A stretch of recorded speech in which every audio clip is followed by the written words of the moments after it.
매일 아침 누는 동네 사람들을 위해 똥을 치우러 옵니다.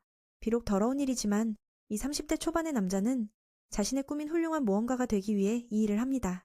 그래서 사람들 잠에서 깨기 전에 빨리 치워야 아무에게도 방해가 되지 않죠. 셀라 아줌마는 이런 일을 도와달라고 그를 자주 부릅니다. 아무도 이 더러운 일에 손을 대지 않거든요. 첫 번째 일을 끝낸 후 누는 건설 현장에 가서 도움을 줍니다. 혼자서 모든 것을 짊어질 수 있는 아무도 하지 못하는 일을 해내지만 그들은 모험가가 될 수 있고 매는 그럴 수 없죠. 이런 게 진짜 이상한 일이죠. 그 덕분에 모두의 작업 시간이 단축되었어요. 누가 다 해버리니까요. 바로 그때 맨의 귀가 지하 감옥에서 누군가가 구조를 요청하는 소리를 들었습니다. 많은 생각 없이 누는 빠르게 그곳으로 뛰어갔고 모두가 이해하지 못했죠. 여기선 인간과 괴물 간의 큰 전투가 벌어지고 있었습니다. 그들이 맞서고 있는 것은 무술을 사용하는 미노타우루스입니다. 평범한 사람이 소를 만나면 겁에 질리죠. 그런데 여기선 그 괴물과 마주하고 있습니다. 목표는 이 나라의 공주였습니다. 몇 년 전 맨이 여전히 가족을 돌보던 착한 아이였던 시절로 돌아갑니다. 간단히 말해 그의 아버지는 일찍 세상을 떠났고 어머니는 병으로 누워 계셨습니다. 어려움은 누를 어린 나이에 성숙하게 만들었습니다. 친구들은 여전히 구슬치기를 하러 다닐 때였죠. 어려움 속에서도 그의 가족은 여전히 행복했습니다. 어머니와 두 사람은 항상 밝은 미소를 지었습니다. 그의 일상은 자신의 동네에서 양을 돌보는 것이었습니다. 어딘가 멀리 가지 말라는 불문율이 있었죠. 아줌마는 아들을 사랑했지만 더 이상 해줄 수 있는 게 없었습니다. 최소한 그녀는 아들이 원하는 대로 살기를 바랐습니다. 그날 밤 맨이 어머니를 위해 음식을 다 만들고 나니 그녀는 세상을 떠났습니다. 아들이 슬퍼하지 않기를 원했기에 아줌마는 조용히 떠나기로 선택했죠. 눈물이 슬픔을 덜어줄 수 있다면 누의 마음속에는 더 이상 눈물이 남아있지 않았습니다.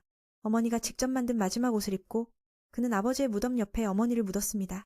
이번 생, 다음 생에도 어머니의 말씀대로 살겠다고 다짐했습니다. 어머니가 돌아가신 후 1년 맨은 많이 성장했습니다. 세상과 단절된 채 살아가지만 이곳은 여전히 누를 지탱해주고 있습니다. 일이 끝난 후 그는 혼자서 공부하며 고독을 달랬습니다. 시간이 흐르고 오늘 맨은 아버지가 들려주었던 책을 우연히 발견했습니다. 그것은 훌륭한 모험가에 관한 이야기였습니다. 전해지길 그 사람은 동료들과 함께 거대한 드래곤을 처치하고 사람들을 돕기 위해 기적 같은 일을 했습니다. 아무리 힘들어도 그는 동료들을 위해 사랑하는 사람들의 행복한 삶을 위해 검을 휘두릅니다. 이 이야기를 회상하자 갑자기 아은은 새로운 목표가 생겼어. 바로 이야기 속 모험가가 되는 것? 다음날 아침 민우는 집에 있는 동물들에게 잘 지내라고 당부했어. 그리고는 도시로 내려가기 전에 부모님께 인사를 드렸지? 엄마에게 모험가가 되고 싶다는 열망을 이야기했어. 숲의 거의 끝에 다다랐을 때 민우는 큰 바위를 보았어.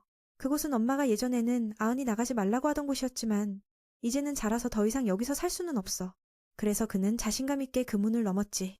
하루 넘게 길을 걸어서 드디어 민우는 높은 곳에서 도시의 풍경을 보게 되었어. 잠시 후 도시로 들어가는 안내를 받자 그의 눈에 띈 것은 사람들의 활기찬 모습이었지. 모험가가 지나가는 것을 보고 그는 갑자기 흥분했어. 협회에 가서 가입하고 싶었던 민우는 그러나 그 할아버지는 그를 어린애라고 치부하며 쫓아냈어. 아은은 계속해서 들어가고 싶어 했지만 할아버지는 그의 부모가 걱정할 것이라고 생각했지. 몇 초 가만히 있다가 그는 자신에게는 아무 가족이 없다고 외쳤어. 그 젊은이가 안타깝게 보이자 할아버지는 그의 이름을 물어보고 모험가가 되는 방법을 알려주었어. 먼저는 클래스 교육을 받아야 해. 이 나이에 어린이를 위한 전례는 없지만 그곳은 협회에 참여하고자 하는 사람들을 위한 곳이야. 자신의 직업을 선택하고 모험가로서 훈련하는 곳이지. 그들은 먼저 전투 기술을 배워야 해. 주로 검과 마법이 가장 중요하지. 하나라도 배운다면 그 두 가지 중 하나를 배운 후 다시 여기로 등록하러 올 수 있어. 아은은 검을 배우고 싶다고 선택했지만 재능이 부족했어. 결국 그는 어떤 성과도 내지 못했지. 다른 친구들은 빠르게 각자의 기술을 익히고 있었고 몇 달 후에도 민우는 여전히 발전이 없었어. 그래서 그의 교사는 그만두는 것이 좋겠다고 조언했어. 이 무의미한 훈련은 아무것도 가져다 주지 않고 시간만 낭비할 뿐이야. 젊음에는 할 일이 많으니 그는 새로운 것을 찾아보자 라고 생각했어. 지난 몇 달간 그가 배운 것은 반격 기술, 즉 팔이었어. 방어만 할 수 있는데 어떻게 공격을 하지? 포기하지 않고 민우는 또 다른 학교를 찾아갔어. 이번에는 다양한 무기를 다룰 수 있는 전사훈련소였지. 그들은 동료를 위해 방패가 되어줄 수 있어. 그렇게 열심히 노력했지만 몇 달 후 민우는 체력을 키우는 것 외에는 아무것도 배우지 못하고 퇴학당했어. 계속해서 스승을 찾아 나선 그는 몇 년 동안 모든 직업을 시도했지만 하나도 제대로 된 것이 없었지. 각 분야에서 조금씩만 배우고 다시 쫓겨나곤 했어. 슬픈 마음으로 협회장을 만나러 간 민우는 할아버지를 놀라게 했지. 짧은 3개월 동안 모든 훈련 과정을 시도했지만 별로 배운 것이 없었거든. 그것은 그가 모험가로서 적합하지 않다는 것을 보여주는 것이었어. 민우의 첫 번째 여정은 자신에게 재능이 없다는 실망으로 끝났어. 그는 다시 태어난 곳으로 돌아가서 물고기를 키우고 채소를 심기로 했지. 젊은이가 포기한 것 같았지만 사실 그렇지 않았어. 재능이 없다면 그저 연습하면 되는 거야. 그가 배운 것들을 바탕으로 그는 하나의 기술을 일정 수준까지 연마하면 새로운 기술이 나타날 것이라는 것을 알고 있었어. 민우가 가장 잘하는 것은 반격 기술인 팔이었어. 그는 5개의 나무 막대기로 시작해 동시에 여러 개를 쳐내고 싶었지. 시간이 흘러 1년 후 민우는 10개를 쳐낼 수 있게 되었지만 여전히 기술을 배우지 못했어. 또 3년이 지나도 그는 여전히 100개의 검을 동시에 쳐낼 수 있었지만 아무것도 배우지 못했지. 이렇게 가다간 모험가가 되는 꿈은 영원히 실현되지 않을 것 같았어. 그래서 그는 매일 아침부터 밤까지 혼자서 혹독하게 훈련했어. 그리고 10년이 또 지나갔지. 이때 민우의 파리는 1000개의 검을 동시에 쳐낼 수 있을 정도로 발전했어. 더 많은 공간만 있다면 검은 숲 속에 퍼져나가고 14년의 훈련의 결과가 여전히 그뿐이었어. 다른 기술은 배우지 못했어. 이번에는 다시 등록해보려 하고 부모님께 인사를 하며 이번에는 다시 시도할게라고 말했지. 등록서를 작성할 때 접수처의 여직원도 깜짝 놀랐어. 민우는 모든 것을 배우지만 모두 조금씩만 배운 거니까 그녀는 도와주려고 했지만 그가 모든 것을 시도했다는 걸 알고는 포기했어. 이 정도로는 여전히 협회에 들어갈 자격이 없을 거야. 예전에 할아버지가 나와서 민우를 보며 놀랐어. 그는 한참을 바라보다가 민우라는 것을 알아차렸지. 젊었을 때 그가 남긴 인상이 너무 강렬했거든. 여러 가지를 배웠지만 하나도 성공하지 못한 모습이었어. 그 할아버지는 민우에게 모험가는 여러 계급으로 나뉜다고 설명했어. 가장 낮은 수준에서도 2개의 기술을 소유해야만 활동 허가증을 받을 수 있어. 14년 동안의 노력도 헛된 것이 아닐 거라고 그는 민우에게 기회를 주고 싶어 했지. 협회에는 이 등급보다 낮은 F등급이 하나 더 있어. 이 등급의 사람들은 약하지만 뭔가 하고 싶어 하는 사람들이야. 그들의 일은 괴물을 사냥하거나 약초를 모으는 것에 한정되어 있어. 단순한 짐꾼이나 처리하는 일밖에 할 수 없어. 그래서 아무도 그런 일을 하려고 하지 않아. 민우는 나중에 승진할 기회를 위해 그 일을 선택했지. 협회장은 말리고 말했지만 민우는 등록을 고집했어. 그래서 그는 F등급의 허가증을 작성했지. 비록 다른 사람들과 같은 카드가 없지만 민우에게는 꿈이 이루어져 가고 있는 거였어. 14년간의 끊임없는 훈련 덕분에 그의 체력은 정말 대단했어. 비록 작은 일들을 맡게 되었지만 그는 매우 행복했지. 각 분야에 대해 조금씩 아는 것도 나쁘지 않았어. 그는 그렇게 많은 세월을 살아왔고 이제 민우는 마주해야 해. 강력한 모험가조차도 감히 맞설 수 없는 괴물. 작은 공주를 지키기 위한 경호원은 단 한 방에 쓰러져 버렸다. 다른 이들도 그 괴물의 손에 하나씩 무너져갔다. 결국 움직일 수 없는 작은 공주만이 남겨졌다. 괴물에게 지배당한 채로. 눈은 이때 마음을 가다듬고 괴물에게 강하게 돌을 던졌다. 미노타우루스는 아프다며 그를 향해 돌진했다. 그는 시간을 벌어 공주가 도망치게 하려 했지만 그녀는 움직일 수 없었다. 다행히도 그의 반격 기술은 최고 경지에 올라 저항할 수 있었다. 하지만 그가 사용하는 검은 그렇게 튼튼하지 않았다. 미노타우루스의 일격은 무게가 천근만근. 그래서 검은 금세 부서져 버렸다. 눈은 단 한 방이라도 맞으면 끝이라는 걸 알고 있었다. 그는 이렇게 반격할 수밖에 없었다. 그녀를 바라보니 여전히 그대로 있는 모습이었다. 그리고 미노타우루스가 갑자기 미쳐 날뛰며 그녀를 공격하려 했다. 그것은 분명 누군가의 조종을 받고 있는 듯했다. 다행히도 그때 매니 순간이동으로 그녀를 구했다. 그의 기술은 다른 사람에게는 아무 의미가 없었지만 14년의 훈련으로 그는 매우 특별한 존재가 되었다. 아버지가 이야기해준 영웅적인 모험가의 이야기를 떠올리며 그는 생각했다. 여기서 죽더라도 꼭 한번 같은 일을 해보아야 해. 검은 부러졌지만 검신은 여전히 남아있었다. 그는 그것을 사용해 반격하여 미노타우루스의 무기를 쳐내고 성공적으로 물리쳤다. 작은 공주는 이제서야 움직일 수 있게 되었고 맨에게 깊은 감사를 전했다. 눈은 자신이 얼마나 강한지 전혀 깨닫지 못했다. 그저 자신이 아직 너무 약하다고 생각하며 이렇게는 세상을 돌아다니며 선행을 할 수 없다고 생각했다. 이름을 물어보자 눈은 대답하지 않았다. 자신 같은 존재는 기억할 가치가 없다고 여겼기 때문이다. 그는 그들을 구하지도 않았으니 공주린의 놀란 표정 속에 자리를 떠났다. 군인들이 도착해 공주를 안전하게 성으로 데려갔다. 맨은 이제 도시로 돌아가면서 평범한 소가 자신을 이렇게 떨게 할 수 있다니 믿기지 않았다. 그는 자신이 너무 한심하다고 느끼며 더 많은 훈련을 하고 싶었다. 그날 공주의 정리팀이 미친 미노타우루스의 현장을 조사하러 왔다. 많은 병사들이 그녀를 지키기 위해 희생한 것들이 있었다. 그녀는 그들에게 깊은 감사를 표했다. 바로 그때 그녀의 경호원이 상황을 확인하러 왔다. 그녀는 린과 함께 가고 싶었지만 이는 왕이 계승시험의 의식이기에 갈 수 없었다. 그녀는 이네스를 남아있도록 요청했기에 그에 대한 책임은 없었다. 다른 장군이 공주에게 돌아가야 한다고 알리러 왔는데 그녀의 형이 매우 걱정하고 있다고 전했다. 여동생과 대화한 후 그는 이 사건의 이상한 점을 깨닫게 되었다. 이건 그냥 장난이 아닌 사전에 계획된 암살 사건이었다. 미노타우루스는 아비스, 미궁의 가장 깊은 층에서만 발견되는데 1층에서 나타나다니 누군가 소환했음이 틀림없다. 그 이유는 한 상인의 시체에서 발견된 반지 때문이다. 왕국의 마법사가 확인한 바에 따르면 그것은 높은 순도의 마석으로 장식되어 있었다. 이건 모든 기준을 초월한 돌로 시장에서는 팔 수 없다. 그 괴물은 A급 위험 마물이다. 그러니 일반 부자들은 이런 반지를 소유할 수 없다. 더군다나 그것은 마법의 흔적을 남기고 있으며 그 출처가 델리아 제국에서 왔음을 추적할 수 있었다. 렌도 그들이 저지른 짓임을 짐작하고 있었다. 두 나라가 갈등 중이므로 그들은 F에게 여러 번 방해를 놓았다. 이번 사건에서 그들은 소환술과 구속술을 사용해 림박스의 목을 쳐내려고 했다. 그들은 흔적을 지우는 것도 있고 이를 통해 상대를 도발하고 전쟁을 유도하려 했다. 제국은 매우 발전해 있다. 만약 진짜 전쟁이 일어난다면 페타는 큰 위험에 처할 것이다. 그들이 노리는 것은 그들의 미궁에만 있는 자원이다. 더 중요한 것은 레니 자신의 여동생을 구한 남자를 찾고 싶어 한다는 것이다. 그에 대해 들은 바에 따르면 그는 무딘검으로 그 미노타우루스를 몇 번의 타격으로 처치했단다. 그들의 군대는 민을 추적하려 했지만 눈앞에서 자취를 감추었다. 마치 유령처럼 다음 날 눈은 마탐자 협회를 아무 일도 없었던 것처럼 찾아갔다. 이로 인해 회장님은 놀라 어제의 사건 이후로 그가 죽었다고 생각했다. 괴물이 있는 곳이 바로 그가 일하는 곳인데 이 청년은 어제의 일을 전혀 신경 쓰지 않고 아침 일찍부터 주민들을 위해 배관 작업을 하고 있었다. 알고 보니 민은 어젯밤 누군가에게 추적당해 협회로 돌아가는 것을 두려워했다. 알려진 바에 따르면 A급 모험가는 그 괴물에게 죽었어야 했다. 눈은 아무것도 모르고 회장이 이야기하는 것이 어제 자신이 처치한 미노타우루스에 대한 것인지도 몰랐다. 그는 어제 단지 괴물과 싸웠던 것뿐이라고 생각하고 있었다. 그는 어떤 젊은이가 단 한 방에 그 고급 괴물을 쓰러뜨렸다는 이야기도 들었다. 정말 웃기게도 민은 세상에 강한 사람이 많다고 생각했다. 어제의 보상을 받은 후 회장님은 그가 다른 일을 고려하고 있는지 물었다. 민은 모험가로 일하고 있는데 다른 일을 할 이유가 뭐가 있겠는가? 회장님은 그가 2급임으로 맡겨진 일은 단순히 놀이에 불과하다고 했다. 바로 그때 림비엑스가 갑자기 나타나 누를 놀라게 했다. 저건 어제 내가 구해준 소녀가 아닌가? 이 작은 공주님은 어제 그와 접촉했기 때문에 원거리 추적 마법을 사용했다. 회장님도 이 아이가 왕족일 가능성이 있다고 의심했지만 그런 사람이 왜 이 협회에 들어올까 의심스러웠다.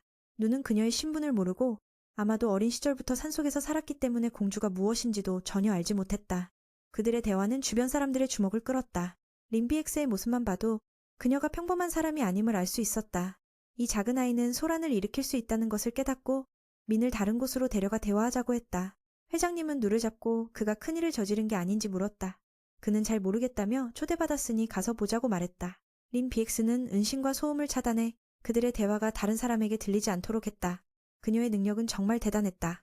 거리를 걸을 때 아무도 발견하지 못했고 아무도 없는 구석에 도착하자린 BX는 불쑥 나타난 것에 대해 이야기했다. 오늘은 그가 회장님과의 대화를 중단한 것에 대해 사과하고 싶었다. 민은 왜 자신 같은 사람을 찾았는지 물었다.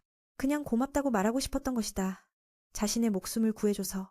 게다가 어제의 괴물이 외부로 나갔다면 많은 사람들이 더 죽었을 수도 있었다. 누는 자신이 얼마나 강한지 모른 채 칭찬했다. 반대로 그녀는 정말 대단한 사람이며 은신기술이 훌륭하다. 나는 아는 바가 없어서 고맙다는 말을 받을 수 없다. 림 BX는 여전히 은혜를 갚고 싶어 했고 민은 그 감사의 말을 받아들이되 아무것도 요구하지 않았다. 공주로서 구해준 덕분에 나라 전체가 그에게 감사하고 있었다. 림 BX는 민에게 그가 좋아하는 것을 선물하고 싶어 했다. 하지만 산속에서 자란 민은 힘든 일에 익숙해져서 명예나 물질에 관심이 없었다. 죽을 때가 오더라도 험으로 돌아갈 뿐이니 방금 받은 고맙다는 말이 충분했다. 림비엑스는 자신의 아버지 또한 딸을 구한 은인과 만나고 싶어 한다고 말했다. 그를 초대하고 싶다는 것이다. 이를 듣고 민은 계속 거절하며 그 아이가 눈이 휘둥그레해지기를 원했다. 세상에 이런 사람도 있나? 정말 이해할 수 없다. 5번이나 거절당하자 그녀는 진심으로 보답하고 싶어서 눈물을 흘렸다. 밤에 그 일 생각하며 편히 잘 수가 없었다. 그래서 갑자기 그가 보답을 받기를 바랐다. 림비엑스는 강하게 나와 그가 의무적으로 은혜를 받아야 한다고 말했다. 그렇지 않으면 계속 귀찮게 하겠다고. 이 고집센 아이에게는 어쩔 수 없이 동의할 수밖에 없었다. 예전에 자신도 그렇게 고집을 부렸던 때가 있었으므로 미리 말해두지만 나는 그녀의 아버지를 만나러 가는 것뿐이다. 선물이나 이런 건 필요 없다. 이 말을 듣자 작은 공주가 기뻐하며 지금 바로 아버지를 만나러 가고 싶어 했다. 다른 사람의 시선을 피하기 위해서. 그렇게 그들은 그녀의 집으로 돌아갔고 그것은 정말 거대한 성이었다. 그래서 이게 현대적인 성인지도 모르고 단순히 수도에서 가장 큰 집이라 생각했다. 그리고 그 안에서 림비엑스가 맨의 이름을 묻자 자신을 누라고 소개하며 가장 소박한 농부라고 말했어. 그녀도 거꾸로 소개했지만 공주라는 칭호는 사용하지 않았고 자신을 린이라고 불러도 좋다고 했어. 그것이 그녀의 이름이니까. 모험가로 등록할 때 그렇게 불러야 하지. 정식 이름으로 등록했다면 그 그룹은 충격에 빠졌을 거야. 왜냐하면 그녀가 바로 공주니까. 또 잠시 후 그들은 린의 경호원인 이네스를 만났어. 그 경호원은 분명 이 사람을 하녀로 오해했겠지. 정말 구제불능이야. 이 경호원은 그에게 엄청 경계하고 있었어. 비록 그 남자가 공주를 구해준 사람이라는 것을 알고 있었음에도 불구하고 말이야. 계속해서 그들은 또 다른 경호원과 마주쳤고 그는 꽤 건방져 보였어. 그는 처음 만난 순간 맨에게 창을 겨누었어. 그는 알비, 아마도 가장 강력한 전사일 거야. 이 경호원 중에서. 누가 공주의 손님이라는 걸 알고 나서는 그가 괴물을 한 방에 쓰러뜨린 전투기라는 걸 깨달았어. 또한 부이에 대해서는 외모가 그리 강해 보이지 않는다고 평가했지. 이네스는 매우 경계하며 이 친구에게 주의를 주었어. 더 많은 사람을 부르는 게 좋겠어. 그 방 안에서는 레니 왕과 델리아스 문제에 대해 이야기하고 있었어. 양측이 평화조약을 맺었지만 지금처럼 두고 보기는 어렵다고 했어. 방금 전 그들과 논의한 결과 예상대로 그들은 미로와 그 안의 자원을 노리고 있었어. 아마 전쟁이 곧 일어날지도 몰라. 그런데 지금 누가 안으로 들어왔고 당연히 그는 지금 자신이 왕 앞에 있다는 걸 전혀 몰랐어. 왜냐하면 그 사람은 자신의 딸의 은인이니까. 그는 자신이 너무 단정치 못한 복장을 한 것에 사과했지만 폐하께서는 전혀 신경 쓰지 않으셨어. 누도 먼저 말했어. 자신은 귀족이 아니니 예의에 대해 걱정하지 말라고. 그 말을 듣고 상대방도 웃었어. 왜냐하면 맨은 정말 흥미로운 인물이니까 이렇게 대화하기가 더 쉬울 것 같아. 그래서 그는 아버지의 이름으로 감사의 인사를 전하고 싶다고 했어. 만약 누가 그 전날 없었다면 머리 희끗한 나 같은 사람은 머리 검은 딸을 마지막으로 보내야 했을지도 몰라. 감사를 받으니 그는 매우 기뻐했어. 이제 돌아갈 수 있을 것 같아. 말을 꺼내기도 전에 왕이 보답하고 싶다고 했어. 은인에게 빈손으로 보내는 건 안 되지. 영토든 돈이든 원하는 것은 즉시 제공하겠다고 했어. 누는 아무것도 원치 않는다며 거절했어. 왕은 계속해서 미로의 보물을 제안했어. 하지만 불행히도 그는 그게 뭔지도 몰랐기에 그만두었지. 이것 때문에 두 사람은 매우 충격을 받았어. 그 앞에 있는 사람이 전혀 욕심이 없으니까. 미로의 보물 중 절반을 나누겠다고 했음에도 불구하고 그는 거부했어. 그가 받길 원했던 것은 단지 감사의 말뿐이었어. 그래서 왕은 무엇을 줄지 고민하다가 갑오임검을 떠올렸어. 보기에는 형편없고 쓸모없어 보이지만 실제로는 매우 강력해. 하지만 이건 아버지가 많은 전투에서 함께한 검이라서 주고 싶지 않았어. 그는 현재 사용할 수 없고 여기서도 아무도 사용할 수 없다고 말했다.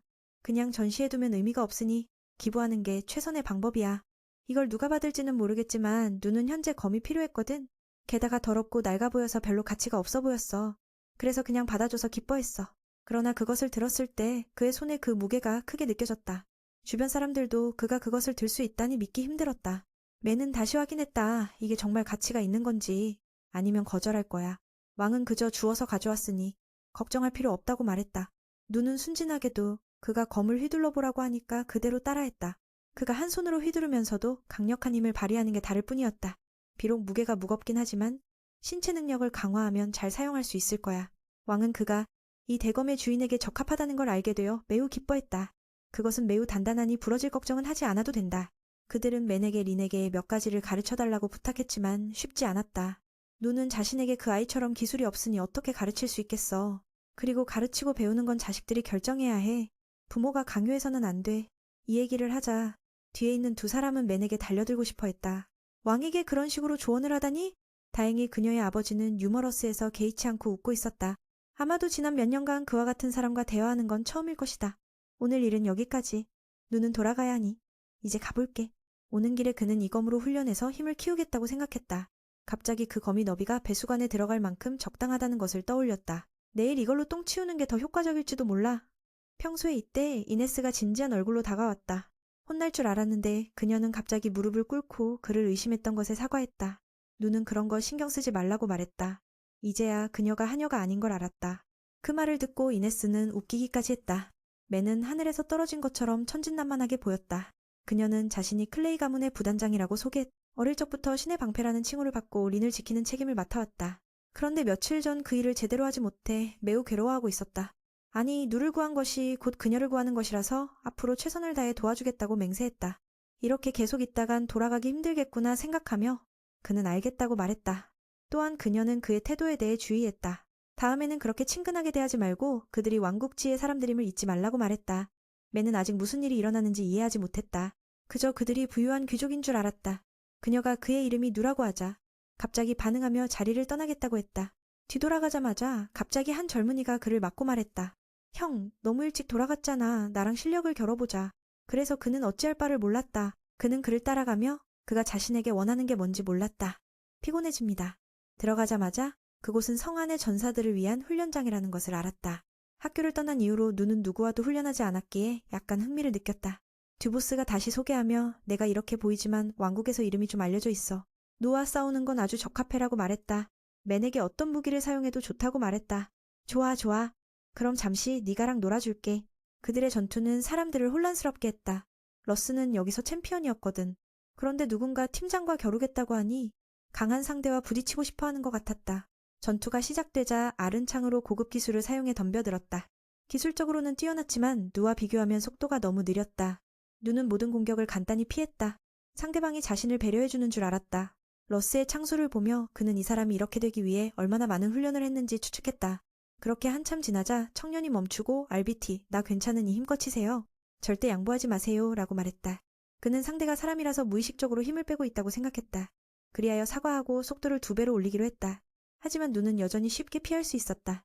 피하는 동안 그는 상대가 방어를 전혀 하지 않고 있다는 것을 깨달았다. 뒤쪽에 너무 많은 빈틈이 있어. 이것이 자신을 공격하라고 유도하는 것 같았다. RBT는 반대로 자신이 꽤 많은 힘을 사용했다는 것을 알고 있었다. 그런데도 어떤 공격도 누에게 닿지 않았다. 그 기분은 정말 불쾌하게 느껴졌다. 이렇게 상대를 만난 적이 없었으니까. 그는 여전히 상대를 약하다고 생각하고 있었다. 반면 상대는 전혀 진지하지 않았다. 그 젊은이가 어려움을 겪으며 방법을 찾고 있을 때 RBT는 허를 찌르는 찌르기를 날렸다. 그의 움직임이 창의 궤적을 바꾸어 누를 크게 놀라게 했다. 누가 높이 점프하자마자 그가 결정적인 공격을 날렸다. 그런데도 누는 여전히 피할 수 있었고 나는 괜찮아. 조금 더 빠르게 쳐도 돼. 라고 말했다. 이로 인해 RBT는 화가 치밀어 올랐다. 분명히 전력을 다했는데 그렇게 무시당하다니. 그는 자신의 신이 생각하기에 이 사람이 진짜로 힘을 다 쏟은 건지 아니면 자신이 열심히 훈련해서 조금 강해진 것인지 궁금해했다. 조금 기분이 좋았을 때 RBT는 매우 드물게 사용하는 궁극의 기술을 쏟아냈다. 그리고 한 번 쓰면 상대는 반드시 죽을 것이니 그는 신중하게 생각했다. 하지만 맨이 너무 자극하자 그는 결정을 내리고 기술을 사용하기로 했다. 하지만 여전히 맞지 않았다. 더 기이한 것은 누가 봐도 그가 피한 것을 눈치채지 못하게 피할 수 있었다는 거야. 정말 놀라운 일이다. 그런 사람의 기술을 목격한 농부는 매료되어 더 이상 싸우기를 포기했다. 계속 싸우다간 자신이 다칠까 두려운 거지. 그 직후 루는 풀려났지만 방금 그 장면이 머릿속에서 떠나질 않았어. 진짜 위험했어. 그 일이 벌어지고도 모두가 매니 대장님의 최종 기술을 피했다는 걸 믿지 못했어. 바람의 압력에 날아간 거라고 생각했지. 음속에 맞먹는 필살기를 피하다니 말도 안 돼. 아마 알비만이 자신이 누구와 맞섰는지 알 거야. 그 녀석은 언제나 천재라 칭송받는 존재였으니까 창을 들면 누구든 이길 자신이 있었고 재능이 뛰어나면서도 끊임없이 전투 기술을 갈고 닦았지. 힘이 점점 강해지면서도 그게 오히려 그를 불행하게 만들었어. 여기엔 그와 제대로 맞설 상대가 없었거든. 그래서 생겨난 욕망, 전 세계 강자들을 찾아 나서는 거야. 진짜 싸움을 통해서만 자신의 잠재력을 펼칠 수 있으니까. 마을 촌장님도 우리나라와 이웃나라 관계가 좋지 않다는 소식을 전했어. 나라가 최강 전투력을 가진 인재를 모집해 국경을 지키려 하고 있어. 즉 알비가 합류하면 강자들과 계속 싸울 수 있다는 뜻이지. 그 말에 따라 그는 지금 이곳에 참여하게 된 거야. 쉬는 시간엔 괴물 사냥을 하지만 여전히 만족하지 못해. 누군가 강자가 부대에 들어오면 1대1 대결을 제안하지만 전부 다 이겨버리지. 어떤 상대든 어떤 괴물이든 이 청년을 자극하진 못해. 계속 강자를 못 만나 지루해진 그는 스승을 찾아가 마음을 털어놓았어. 뜻밖에도 그가 자신에게 전투 기술을 가르쳐준 바로 그 스승이었지. 현재 주의 성창이라는 영예로운 칭호를 받은 루. 하지만 전혀 자만하지 않아. 그저 자신과 맞설 수 있는 강자를 찾고 있을 뿐이야. 그의 스승은 이네스를 높이 평가하지만 루는 그녀와 싸우는 걸 좋아하지 않아. 그녀의 힘은 전혀 다른 종류거든. 훈련 시합이라면 루가 우위지만 진짜 싸움은 아직 미지수야. 이 스승도 알비만큼 강한 제자가 없어 조금 지루해하더라고. 하지만 단체의 힘은 여전히 중요해. 언젠가는 모두가 힘을 합쳐 왕도를 지켜낼 거야. 몇 명의 강자만으로는 절대 충분하지 않으니까. 또한 스승은 언젠가 자신보다 강한 자가 나타날 거라 믿어. 알비도 그런 날을 손꼽아 기다리고 있어. 그리고 얼마 전 그는 압도적인 힘을 직접 목격했어. 누에게 처음 남긴 인상은 결코 좋지 않았다. 정확히 말하면 그 형이 꽤 멍청해 보였다. 아무 것에도 흥미가 없어 보였거든. 왕과 친구처럼 대화하지만 그리 싫을 정도는 아니었다. 그 자신은 자신의 진짜 능력을 제대로 알지 못했다. 오직 방금 전 전투를 통해 많은 것을 배웠을 뿐이다. 음속만큼 빠른 공격만으로는 아직 부족했다. 눈은 음속을 훨씬 뛰어넘어 움직일 수 있다. 그 모습에 모두가 멍해질 정도였다. 이것이 바로 루스가 이런 전투에서 처음 당한 패배였다. 게다가 눈은 일부러지는 척해 부하들 앞에서 체면을 지켰다. 그 상황에 꽤 화가 났다. 맨이 떠나면서 다음에 또 만나길 바란다고 말했다. 그 말에 그도 다시 침착해졌다. 맨을 보내고 경기장을 내려다보니 아버지의 발자국이 찍혀 있어 깜짝 놀랐다. 바닥이 깨지는 소리가 났다면 모두가 느꼈을 텐데 아무도 몰랐다. 아무것도 모른 채 떠났다. 하지만 이 굴욕스러운 패배 덕에 두는 더 강해져야겠다고 다짐했다. 다음번에는 반드시 이길 거다. 누에게 돌아가 보니 거대한 대검을 메고 집으로 가고 있었다. 자신이 상대보다 약하다고 생각했다. 그때 모든 걸 다 동원해 피하려 했던 거다. 하지만 루스가 마지막 순간 속도를 조절하지 않았다면 아마 끝장이었을 거다. 전에 자만심은 죽음으로 이끈다는 경고도 받았으니 그래서 집에 가서 열심히 연습해야겠다고 다짐했다. 다음 날 아침 평소처럼 똥 치우는 일을 했다. 다른 점이라면 오늘은 왕이 준 보검으로 빨리 치웠다는 것뿐. 정말 웃기다. 그걸 누가 발견하면 무슨 생각을 할지 모르겠다. 눈은 검이 딱 홈에 맞는 게 너무 기뻤다. 검을 살짝 한번 긋기만 해도 완벽하게 깨끗해졌다. 내구성도 엄청나다. 그 검은 그 여동생 아버지가 최고의 보증을 해줬다. 날이 없는 검이라서 칼날이 무뎌질 걱정도 없단다. 일을 마친 농부는 숲에 앉아 다음 계획을 고민했다. 이젠 이 검으로 하수구 청소는 됐지만 집 나르기는 지난번 사건 때문에 잠시 멈췄다. 하급 일꾼은 임의로 일을 받을 수 없고 길드장 명령이 있어야 움직인다. 눈은 누군가를 돕고 싶어져서 한가할 때 이 검으로 배도 타보겠다고 생각했다. 검이 마치 노처럼 딱 맞거든. 왕이 그 장면을 봤다면 아마 심장마비를 겪었을지도 모른다. 국가의 보물을 이런 쓸데없는 일에 쓰다니. 누가 감히 그럴까? 그렇게 그는 그 검으로 할 수 있는 모든 일을 상상했고 심지어 그걸로 음식을 구워 먹으면 환상일 거라고 생각했다. 깜짝 놀랄 일. 바로 그때 림비엑스가 찾아왔다. 이네스가 너무 친해지지 말라고 했던 말이 생각나. 그는 쌀쌀맞게 굴었다. 여동생도 누군가가 그에게 무언가 말한 걸 눈치채고 그냥 평소처럼 말하면 돼요 라고 했다. 뭐 하러 왔냐고 묻자 그녀는 시종으로 일하고 싶다고 했다. 전에 제자로 들어가려 했지만 안 됐으니 이번엔 시종으로 따라다니며 전투법을 배우고 싶다는 거다.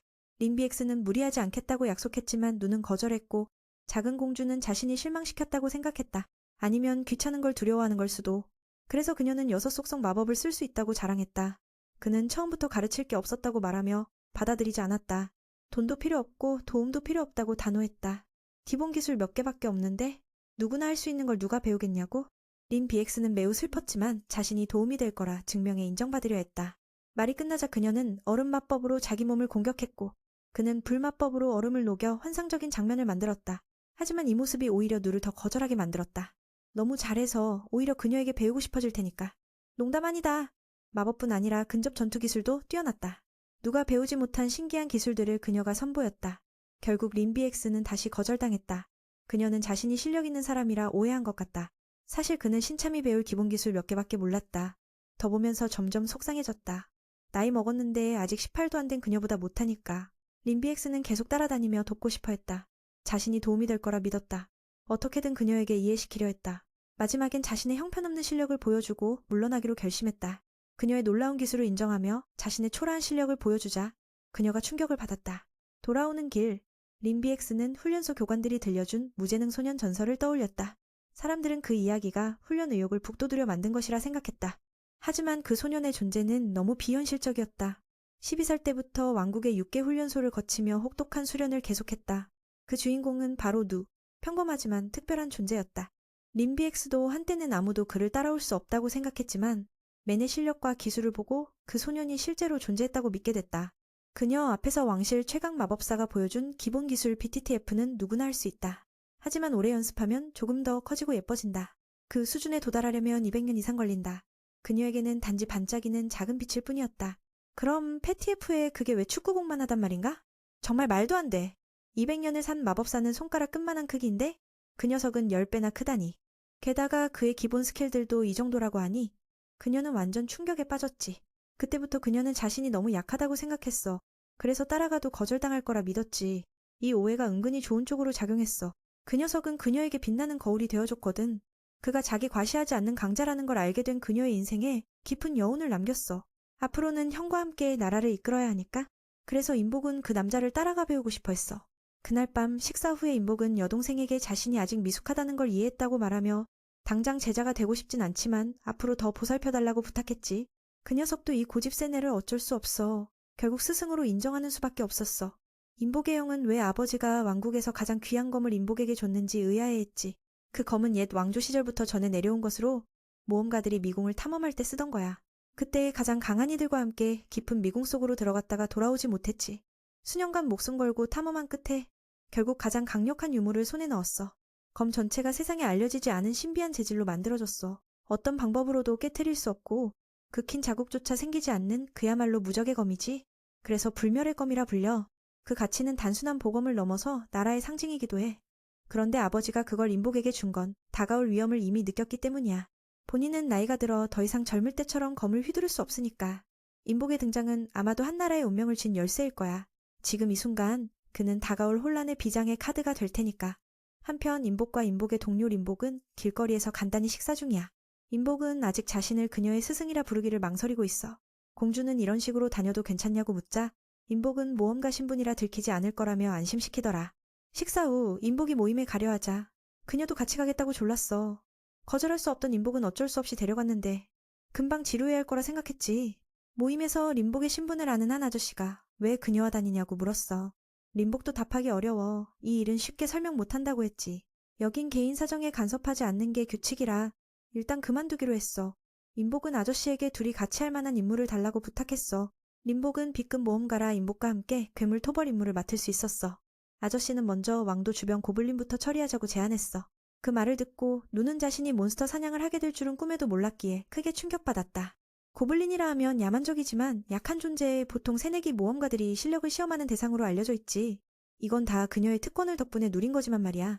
사실 혼자서 응급 퀘스트를 받을 수 있지만 맹 같은 짐짝을 데려가야 고블린 사냥이 합당하지. 이 상황이 괜찮긴 한데 누는 자신이 더 높은 등급의 퀘스트를 위해 남을 이용하는 것 같아 마음이 편치 않았다. 하지만 림복은 그런 걱정은 전혀 없이 단지 같이 가서 전투 기술을 배우고 싶어 했다. 림복이 자신을 바라보는 걸 보고 누군가는 그가 이용하려 한다는 의도를 간파했다고 생각해. 고블린 퀘스트 받는 게 부담스러운지 물었더니 걱정 말라 했다. 그 말을 듣고 그는 안심하며 자신감 있게 검을 들고 밖으로 향했다. 하지만 몇 초 지나지 않아 다시 호출당했다. 신참답게 정보를 듣기도 전에 벌써 떠나려 했던 거다. 항상 그렇듯 길드장은 그에게 여러 차례 안전을 최우선으로 하라는 주의를 주었다. 싸움이 안 되면 무조건 도망쳐라.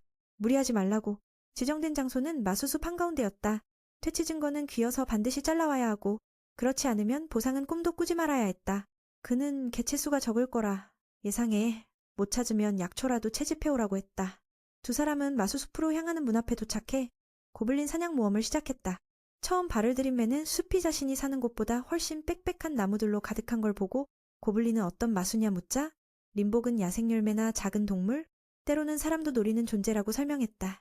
이 녀석들은 번식 속도가 엄청나서 이상적인 환경이면 떼거지로 몰려다닌다. 모험가들은 주기적으로 개체수를 줄이기 위해 사냥을 나선다. 이곳엔 희귀 약초도 많아 신참 모험가들의 훈련과 채집 실습 장소로도 인기다. 누는 그녀가 단지 실력뿐 아니라 지식도 풍부하다는 걸 느꼈다. 도대체 왜 나를 따라다니며 배우려 하는지 알 수 없었다. 두 사람은 짙은 안개 속으로 계속 들어가며 뭔가 이상한 느낌을 받았다. 림복이 주변을 살펴봤지만 고블린 흔적은 발견하지 못했다. 보통이라면 몇 마리는 만날 수 있는데 이곳은 전혀 없었다. 대신 다른 마수의 반응이 감지됐다. 한가한 덕에 둘 다 그곳으로 가서 확인해보기로 했다. 깊숙이 들어갈수록 분위기는 음산해지고 무성한 나무들이 햇빛을 가려 서늘한 공기가 감돌았다. 고블린은 이런 어두운 곳을 좋아한다. 그런데 갑자기 림복이 앞에 마수를 감지하지 못했다. 누는 혹시 나이가 들어 죽은 게 아닐까 추측했다. 직접 가봤지만 시체는 어디에도 없었다. 하지만 매는 뭔가 이상함을 느꼈다. 위쪽을 올려다보니 고블린 한 마리가 피를 흘리며 잡아먹히고 있었다. 림복은 그곳에 공격을 성공시켰고 상대가 투명화 상태임을 밝혀냈다. 그 고블린은 일반 고블린보다 훨씬 상급이었다. 그녀는 자세한 설명을 하지 않아 매는 그냥 평범한 고블린인 줄 알았다. 매는 가장 약한 마수라더니 이게 웬 거대함? 하며 소름 끼쳤다. 스스로 약해서 그렇게 보인다고 위안했다. 괴물은 방해받아 으르렁거리며 공격 태세를 갖췄다. 림복이 겁먹은 걸 보고 누는 경험 부족 때문이라 생각하며 괜찮다고 말했다. 겁먹지 마. 상대는 고블린일 뿐이야. 그 말에 그녀는 정신을 바짝 차렸다. 두 사람은 완전히 다른 생각을 품고 있었다. 서로를 믿는 것과 스승에겐 이게 평범한 고블린에 불과하다고 착각하는 것. 아마 처음부터 그가 이 고블린을 알고 있었던 게 틀림없다. 그래서 맡은 거겠지. 자신감을 얻은 그녀도 싸울 준비가 됐다. 괴물은 두꺼운 나무 줄기를 무기 삼아 내리찍으려 했다. 그러나 누가 받아낸 그의 파리스 검술은 여전히 압도적이었다. 이번엔 불멸검까지 더해져 검이 부서질 걱정은 없었다. 그렇게 그는 괴물과 힘겨루기를 했지만 밀려났다. 상황이 불안해지자 누가 반격으로 괴물을 날려버려 상대가 어지러워졌다. 그 틈을 탈 인복이 마법 공격을 시도했지만 큰 효과는 없었다. 괴물은 영리하게 피하며 역습 기회를 노렸다. 튼튼한 체력 덕분에 고블린 주인은 주변 나무들을 뽑아 무기로 던졌다. 그 나무들이 맨을 향해 쏟아졌다. 한참 팔이 아플 때쯤 그녀가 괴물의 회복 속도가 너무 빠르다는 걸 알아챘다. 반면 그들은 점점 지쳐가고 있었는데 머리 위 거대한 마석 때문인 듯했다. 림복이 스승에게 그곳을 노리라 조언했다. 이대로 가다간 안 되니까. 하지만 갑자기 고블린이 공격 방식을 바꿨다. 반격 능력에 한계가 있다는 걸 간파한 듯 세 개의 나무 토막을 띄우고 앞에 또 하나를 던졌다. 다행히 재능 있는 그녀가 마법으로 모두 밀어냈다. 역시 그녀의 말대로 괴물은 마석으로 자동 회복 중이었다. 이번 전투는 정말 상상 초월이었다. 눈은 그녀의 마법도 별 효과가 없다면 자신이 뭘 할 수 있을지 걱정했다. 기운을 차린 맨이 그녀에게 나를 그곳까지 밀어줄 수 있냐고 물었다. 괴물이 너무 영리해 멀리서 공격하기만 하니까. 림복은 잠시 망설였다. 자신의 마법으로 스승이 다칠 수도 있으니까. 그 괴물은 성벽도 부술 만큼 강하지만 불멸검은 절대 부서지지 않는다. 눈은 검신으로 몸을 감싸서 피해를 최소화하려 했어. 그 말을 듣고 제자가 이해하며 동이 마법을 준비했지. 고블린 대장이 공격하려던 순간 그녀는 주문을 외우며 눈을 번개처럼 밀어냈어. 처음엔 의식이 잠시 흐려졌지만 미는 결연한 의지로 속도를 통제하고 다리에 체력 강화 마법을 써 균형을 잡았어. 이 공격이 너무 갑작스러워 괴물도 당황해 가까이 붙을 수밖에 없었지.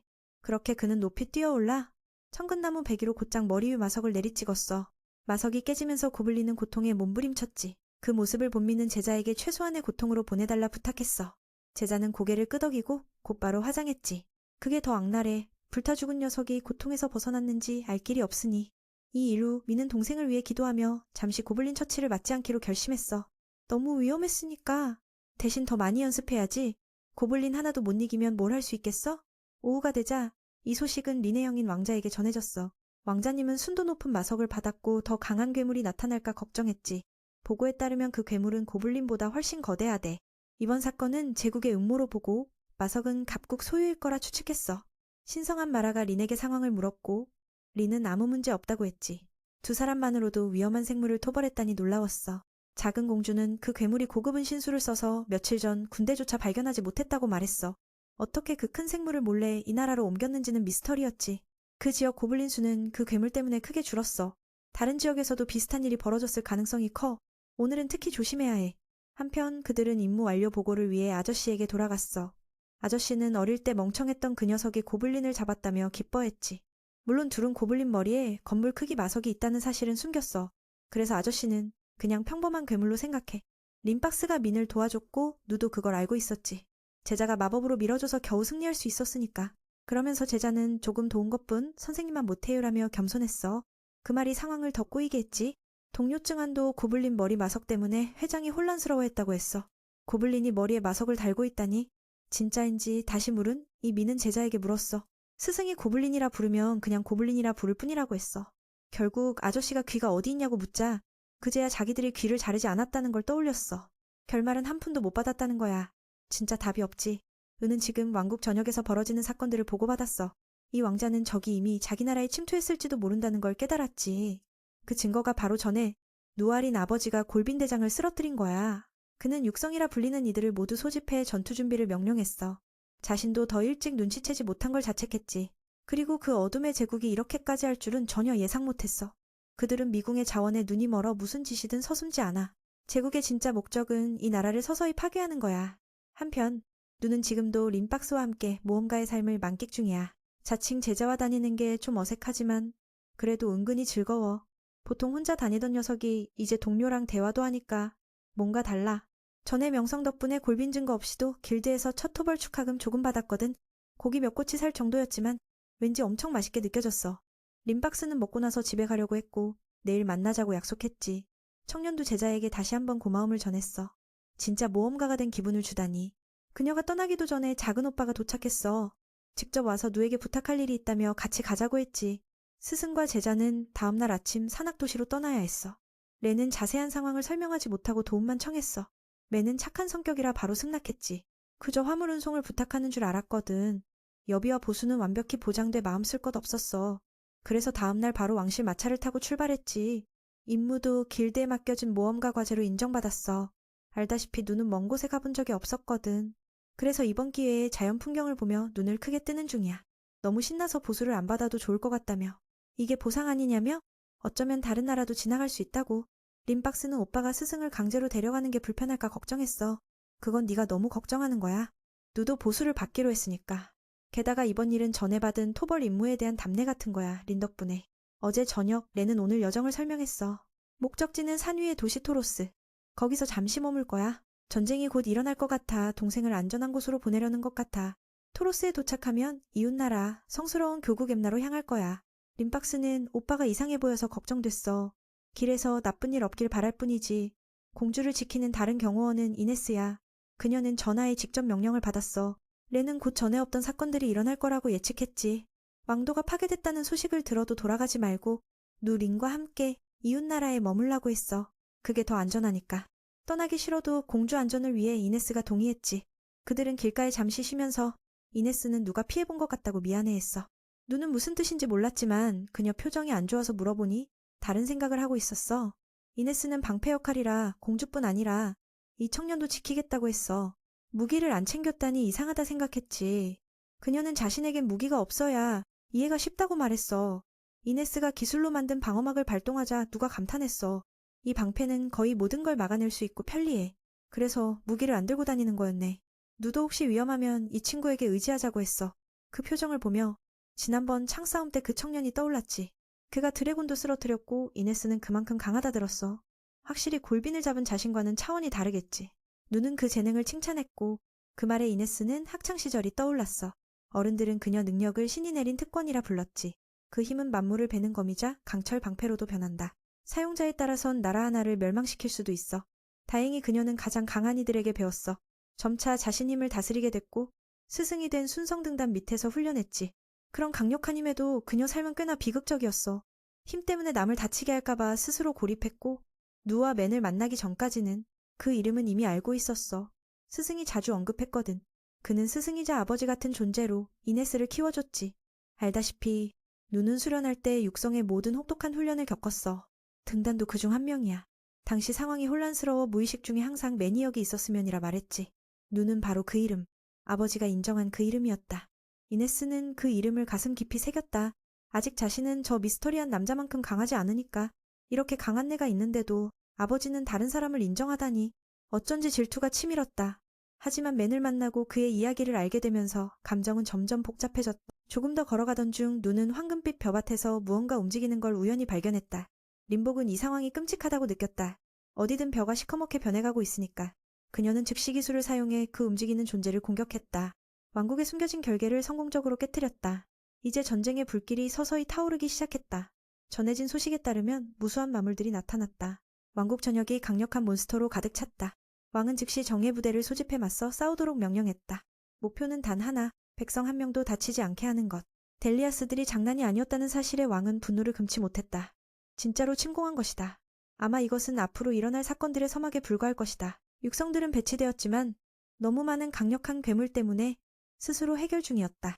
한편 단장은 이전에 누가 만난 것과 비슷한 강력한 고블린 군주 몇 마리와 맞서고 있었다. 이 전투는 너무나도 험난해. 그들은 그곳에서 끝까지 버텨야 했다. 왕국 곳곳에서는 메네검술 스승이 지키고 있었다.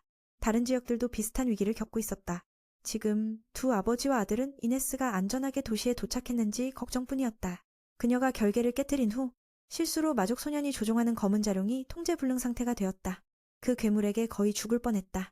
그때 맨이 발견하고 망설임 없이 위기에 처한 이를 위해 속력을 내어 달려갔다. 이 행동에 그 소년은 크게 놀랐다. 두 강자가 펼치는 진짜 괴수다운 1대1 전투가 시작됐다. 서로 주먹을 휘두를 때마다 수톤의 무게감이 느껴졌지만 메네파리스는 가뿐히 받아냈다. 이렇게 계속해서 팽팽한 대결이 이어졌다. 림복은 돕고 싶었지만 경호원들에게 막혔다. 이네스는 그 생물의 위험이 단순한 힘에서 온 게 아님을 알고 있었다. 게다가 그 소년을 지키는 건 불필요했다. 그는 마족이니까. 어릴 적 공주였던 그녀는 오빠에게 마족이 마물을 조종하는 능력이 있다고 들은 적이 있다. 솔직히 말해 그들은 밖에 있는 괴물 못지않게 사악하다. 기록에 따르면 200년 전 마족들이 마물을 조종해 성스러운 무라교국을 거의 멸망시킬 뻔했다.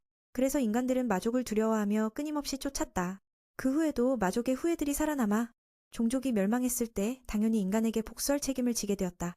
원래 흑자룡은 늪지대에 살고 있었는데 그 녀석이 이곳으로 와서 그들의 땅을 공격했어. 그런데 아버지가 적을 도와주다니 진짜 말문이 막힌다. 이건 이네스가 너무 불편해서 매니 하는 일에 손대고 싶지 않은 이유야. 저 남자가 지금 무슨 일이 벌어지고 있는지 제대로 알고 있는 걸까? 공주님께 그 청년은 이미 손 쓸 수 없는 상태라고 알렸어. 저 녀석은 독을 뿜을 뿐 아니라 몸에서도 치명적인 토끼가 퍼져나오거든. 그래서 아직 독에 취하지 않았으니 자신이 할 수 있다고 생각한 거야. 동룡이 입으로 공격했을 때 뒤에 있던 소년에게 영향을 주느라 피하지 않고 그 공격을 대받아쳤지. 하지만 곧 숨을 들이마신 독 때문에 온몸에서 검은 피가 흘러나오기 시작했어. 그게 바로 동룡의 가장 무서운 점이야. 그의 몸이 점점 통제 불능 상태로 변해가고 있었어. 결국 아까 이네스가 나를 막으려 한 이유는 그것이 독이 있는 종류였기 때문이다. 그저 사람을 구하려고 서두르다 보니 제대로 듣지 못했던 것 같아.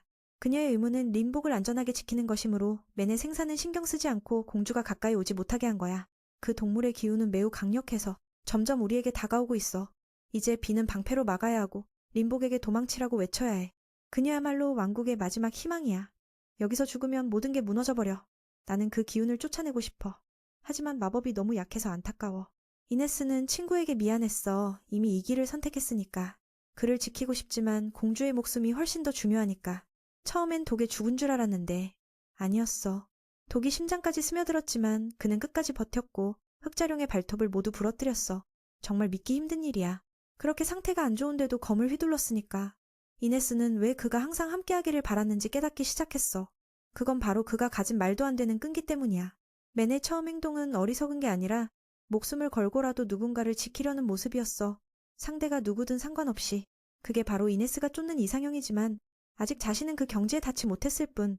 결국 그는 한계에 다다라 쓰러졌어. 그 소년을 구한 맨의 과거는 정말 슬프다.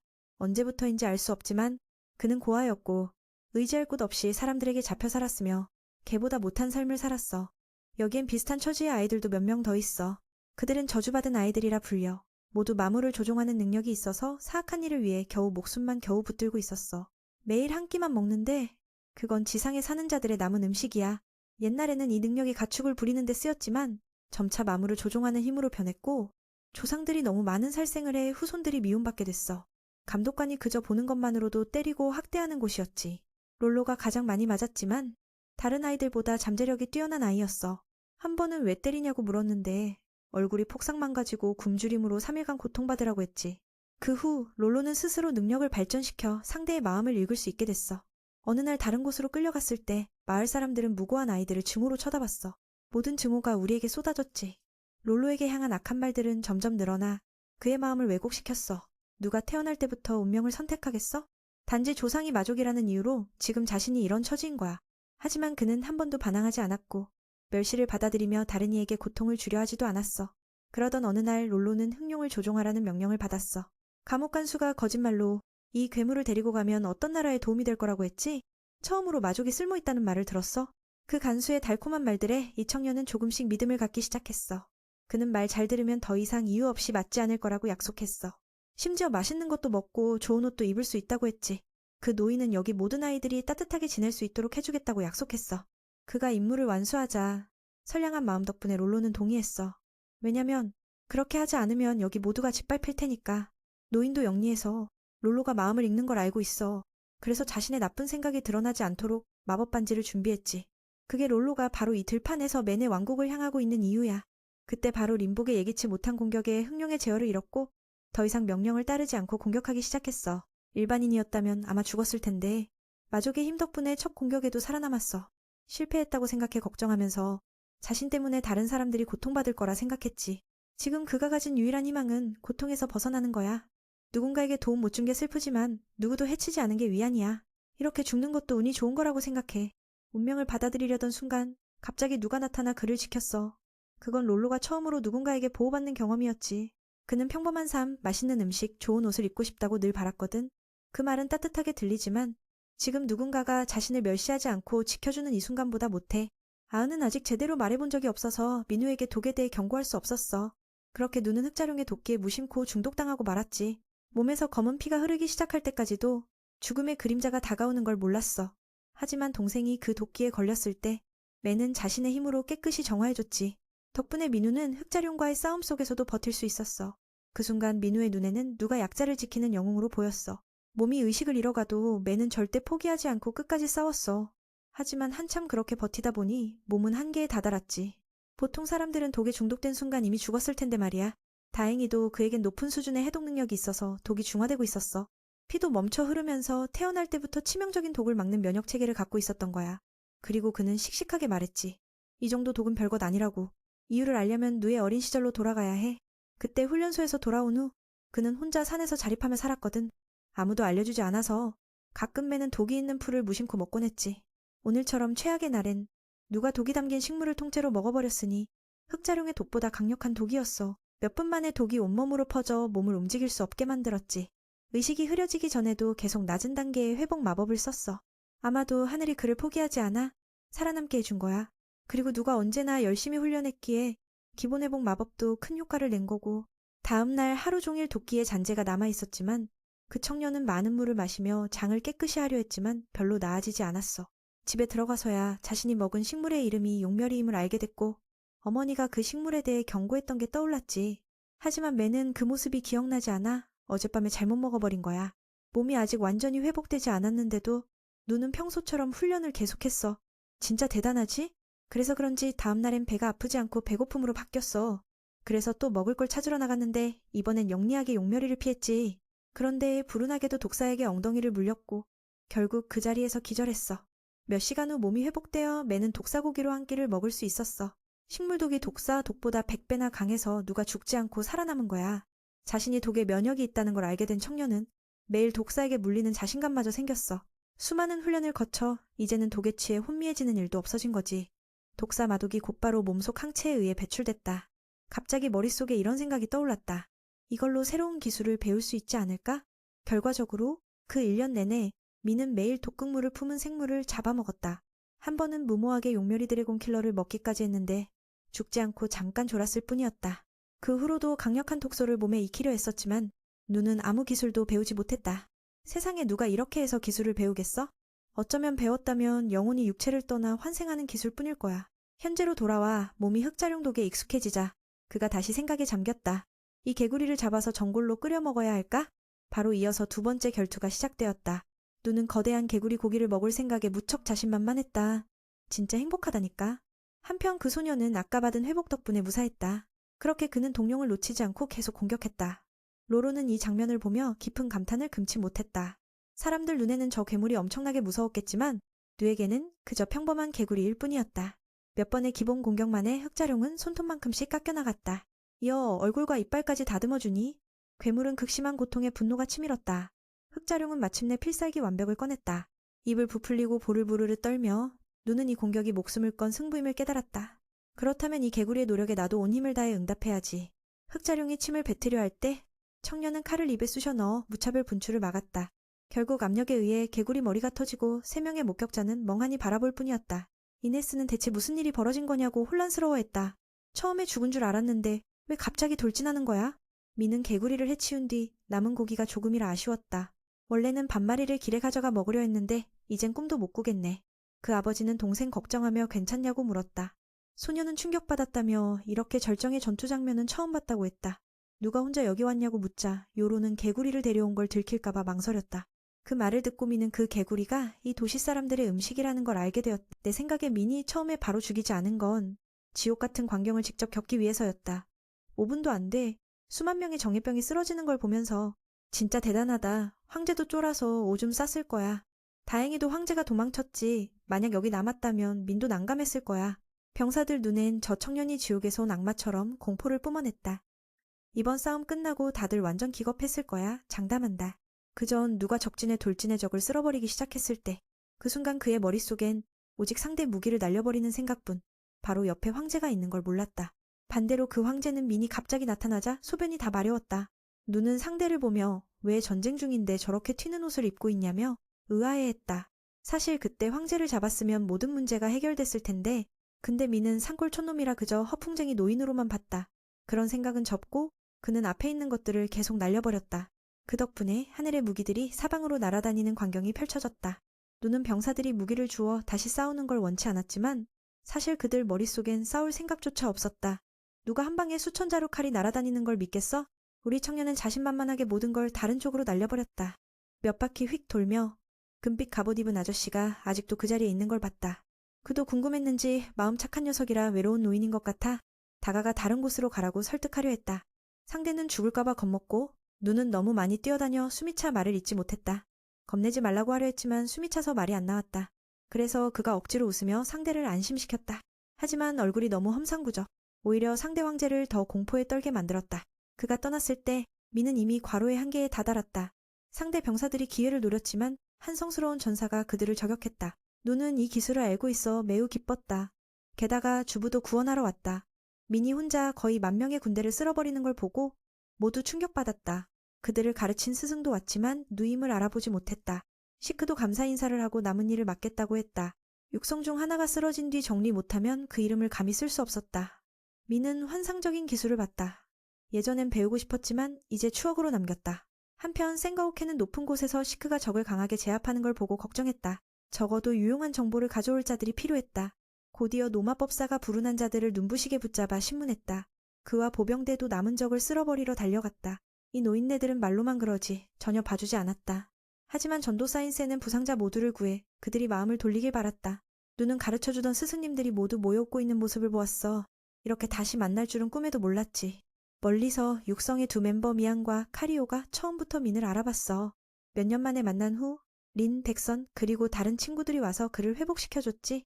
작은 공주는 스승님이 너무 무리해서 피를 토한 걸 보고 무척 걱정했어. 그는 괜찮다며 그냥 조금 배고플 뿐이라고 했지. 잡힌 병사들이 모두 정보를 세네게 다 털어놓았어. 마룡과 마물군단을 포함해 더 이상 남은 전력은 없었지. 아쉬운 건 황제가 도망쳤다는 것. 오케는 그가 감히 나타나다니 꽤 놀랐어. 친구는 그가 자신의 무기를 믿고 자신만만해서 온 거라 생각했지. 누가 그 얘기를 듣고는 온몸에 황금 갑옷을 입은 노인을 봤다고 했어. 오켄에 따르면 그 황금 갑옷은 최상급 장비며 말에게도 입힌다고 하더군. 그래서 그가 그렇게 빠르게 도망칠 수 있었던 거야. 상대가 국경을 넘으면 끝장이야. 언젠가 회복되면 반드시 복귀할 거라 했지. 그들은 만약 날 수 있는 무언가가 있다면 따라잡을 수 있을 거라 생각했어. 누는 그때 길들인 동물이 생각났지. 길들인 동물이 아직 살아있으니 모두 활용할 수 있다고. 그 후 마룡이 있는 곳으로 갔는데 그 재앙은 정말 뜻밖이었어.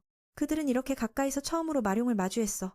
노인들은 마룡의 속도라면 따라잡을 수 있을 거라 봤지만 더 중요한 건 그가 말을 들을지 여부였지. 센 스승은 자신의 회복 마법으로 마룡의 심한 상처를 모두 치유했어. 누가 정말 많이 컸다며 칭찬도 했지. 오켄도 이 젊은이가 예전에는 쓸모없는 녀석으로 여겨졌다는 사실에 충격받았어. 간단한 기술 하나 쓸 줄 알게 된 것도 기적이라며 두 분을 만나게 된 건 상상도 못했다더군. 또 그 노인은 오래 살아서 아직도 멀쩡하다며 칭찬했지. 근데 민의 말은 너무 냉정했어. 오케는 앞으로도 100년은 더 누려야 한다고 했는데. 마룡 얘기로 돌아가자면 그는 누에게 정말 마룡이 우리 모두를 배신하지 않을 거냐고 물었어. 그 젊은이는 롤로가 있으니 자신 있다 했지만 마룡은 누를 주인으로 보는지 동생 말을 듣는 건 아니었어. 오켄이 자신 있냐고 묻자 고개를 저어 얼굴이 새파래졌지. 센 스승은 일을 끝내고 그가 다쳐 팔과 다리가 잘려도 모두 회복시킬 수 있다 했어. 정말 최고야. 롤로가 아기용을 깨우자 그 녀석이 울부짖었지. 설명할 새도 없이 미는 그 소리가 원한의 외침임을 바로 알아챘어. 누는 그 소리가 분노의 울음이라고 했어. 마룡은 누에게 명령을 내리길 원한다는 생각을 전해 노인 스승들을 깜짝 놀라게 했지. 누는 동생을 칭찬하며 마룡이 자신을 주인으로 여기고 있다고 설명했어. 하지만 말을 끝내기도 전에 흥룡이 끊어버렸어. 황제국을 빨리 쫓아가자고 재촉하면서 린, 박스, 그리고 이네스도 같이 가겠다고 했어. 롤로를 지키고 싶다며. 이 꼬마만이 용과 대화할 수 있으니까. 나는 맨도 같이 갈 줄 알았는데 사실 그 녀석 고소공포증이 심하더라고. 완전 식은땀을 흘리며 자신이 남으면 동생이 슬퍼할까봐 고민 중이었어. 지금 맨은 롤로가 가장 믿는 사람이니까 선생쌤과 카리오 선생도 지원하러 같이 간다 하고 육성은 아직 크게 한 게 없으니 예전 제자들 앞에서 체면 좀 세우려고 몇 명 꼭 보내야 했지. 도적 도교라는 그 스승도 다시 만나고 그가 가르쳐준 수업이 떠올랐어. 광역 투명화 기술이 있어서 마룡이 은신하는 데 도움 줄 거야. 그래서 황제국 쪽 공격할 때도 훨씬 안전해지지. 오케는 재미 좀 보려고 했지만 잡힌 병사들 처리하느라 남아야 했어. 렌과 왕도 도착해서 같이 가자고 했어. 왕실 사람이 협상 담당해야 하니까. 딸이 무사한 걸 보면 정말 기뻐할 거라며. 이네스는 전하 앞에 무릎 꿇고 임무를 다하지 못한 걸 사과했어. 물론 듀이 전하는 원망하지 않아. 누를 데리고 온 덕분에 왕국이 안전해졌으니까. 왕도 아들에게 정권을 맡겼고 누도 나라가 맨에게 너무 의존한 걸 미안해하며 사과했어. 지금까지도 산골 촌놈인 그가 그 노인을 왕이라고 알아봤다는 게 신기해. 정말 답 없지. 롤로는 마룡에게 출발하자고 명령했어. 남겨진 노인들은 누를 일찍 알아보지 못해 안타까워했어. 시크도 처음부터 자기가 설 자리가 없었다는 걸 깨달았고, 옛날엔 맨을 받아들이려 했지만 지금은 자신이 더 배워야 할 사람이 됐다는 걸 인정했어. 그를 보며 마치 동화 속 영웅 같은 느낌이 들었지. 두 사람이 도착했을 때 적의 무기가 하늘을 뒤덮고 있는 광경이 눈앞에 펼쳐졌어. 처음엔 꿈인가 싶었지. 세상에 그런 녀석이 어디 있겠어. 시크는 자신이 얼마나 미성숙했는지 깨달았다며 다시 수련하겠다고 했어. 하지만 그 청년이 성장하는 모습을 보고 육성은 무척 기뻐했어. 마침내 끊임없는 노력 끝에 누에게 성과가 찾아왔지. 지금 마룡재앙은 구름 사이를 날아가며 위에서 관찰하지만 황제를 찾진 못했어. 최악의 경우 그놈은 벌써 수도에 도착했을 수도 있어. 그들 앞에 루경계 다리가 있어 황제국 침투를 위해 이미 쫓아왔어. 돌아가면 모든 걸 잃으니 렌은 계속 가자고 했어. 그때 린이 누군가가 엄청 빠르게 달려오는 걸 발견했어. 바로 그들이 잡아야 할 대상, 적어도 한 명은 잡아야 하니까. 은신계약은 아직 유효하지만 카리오는 너무 가까이 가면 발각될까 걱정했어. 림박스는 이게 전쟁임을 알고 황제를 잡아야 한다며 결연한 태도를 보였지. 하지만 그들 앞에 어떤 운명이 기다리고 있는지는 몰랐어. 이네스가 나서서 전하, 내가 공격하게 해달라고 요청했어. 오랜만에 이런 요구를 했다는 건 그만큼 분노가 극에 달했다는 뜻이지. 자신은 왕도를 지키는 방패라 맹세했지만 아무것도 못했으니 두 형제도 이네스가 적의 방어체계를 파괴하는 걸 허락했어. 그녀는 황제국의 첨단 기계들을 휩쓸어버리는 검을 만들어냈어. 안 하느니만 못하니까 하려면 제대로 해야지. 몇 개의 작은 요새를 박살내야 만족했어. 모두가 이렇게 결연하니 림박스도 기운이 올랐어. 여기 있는 모든 이들이 상상을 초월하는 힘을 지녔고 특히 누와 마룡 재앙 덕분에 그녀는 전혀 걱정하지 않아. 맨 얘기하자면 지금은 고소공포증 때문에 기절 상태야. 하늘만 바라보며 세상 원망하는 표정이었어. 이게 바로 코믹 듀오지. 황제는 지금 바지 벗고 도망쳐서 겨우 황제국에 무사히 도착했어. 말 타고 있었는데 너무 겁나서 숨쉬는 게 강아지 같았어. 나라가 과학기술 쪽에서 엄청 발전했구나 싶더라고. 그래서 그가 자신만만하게 작은 나라들을 탄압한 거겠지. 황제가 다스리는 노대도 현대화되어서 옛멋은 사라졌어. 그는 창피한 마음으로 엘리베이터 타고 최고층으로 올라갔어. 부하 연구원들은 황제가 온통 똥투성이인 걸 보고 충격받아 무슨 일이냐고 물었지. 그는 인간 하나한테 징계 창피해서 아무 말도 못했어. 최첨단 장비 가진 무능한 병사들을 탓했지. 황제의 말을 이해하기도 전에 새로운 위협이 나타났어. 마룡재앙이 큰 원한을 품고 이쪽으로 돌진하고 있었어. 그도 그걸 알고 있었지만 어떻게 그렇게 큰 피해를 입고도 살아남았는지 의아했지. 갑자기 머릿속에 왕국에 있는 한 여사제, 누구보다 뛰어난 치료사가 떠올랐어. 그녀라면 분명 용을 살릴 수 있을 거야. 하지만 그 용을 어떻게 다룰지는 또 다른 문제지. 마족만이 마물을 조종할 수 있으니까. 그래서 그는 이종족 조종 전문가가 어디 있는지 물었어. 부하가 말하길 용을 왕국으로 데려다 준 후 그 사람은 이미 돌아갔다고 했지. 분해서 자신이 당했다는 생각에 화가 났어. 부하들에게 왜 그를 막지 못했냐고 욕했지. 지금 와서야 그 마룡이 바로 여기로 돌진한다면 끝장이라는 걸 알았어. 하지만 그들도 탓할 순 없어. 황제가 러스와 특별 대우를 요구한 사람이니까 장군이 다시 한번 침착하라며 황제를 달랬어. 하지만 그는 듣지 않았어. 아은은 뭔가 하고 싶었지만 무시당하고 모욕까지 당했지. 정말 불쌍했어.